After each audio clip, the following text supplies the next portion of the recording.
Түйені көрсе, жылқы неге қалтырайды? Ертеде жылқы күнге қарап, барлық жан-жануарларға тіршілік сыйлаған қайырымды күн. Мені жануарлардың ішіндегі ең сұлуы деседі жұрт. Солай екенін өзім де сеземін. Сонда да кейбір дене мүшелерімді бұдан да әдемірек етуге болмас па екен-ау дейді. Сонда қай жеріңді түзегің келеді деп сұрайды күн күлімсіреп. Егер дейді жылқы, сирақтарым ұзындау және сидаңдау болса, мен тіпті алдына жан салмайтын жүйрік болар едім.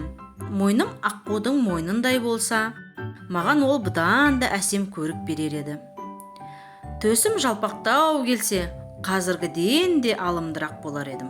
Оның үстіне адамзатты арқалап жүру үшін жотамды мәңгі алынбайтын ер дайын тұрса, тіпті жарасып кетер еді.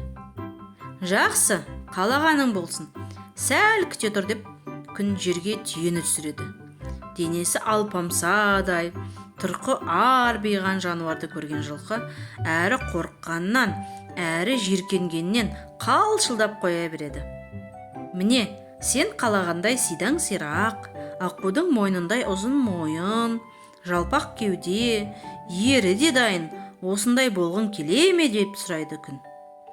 Жоқ дейді жылқы тілі күрмеліп. Ендеше жөніңді біл дейді күн жылқыға. Саған өз бітімің жарасады. Әркім өз қасиетін бағалауы тиіс. Содан бері жер бетінде түйе де өніп өсе бастайды. Ал жылқы болса, түйені көрген сайын әлі күнге дейін денесі дір ете түсіп, қалтырай бастайды екен. Соңы. Балаларға арналған қазақша контентті қолдай кетіңіз. Ол үшін арнамызға тіркеліп, жүрекшені басып, пікір қалдырыңыз. Өзіңіздің достарыңызбен бөлісіңіз.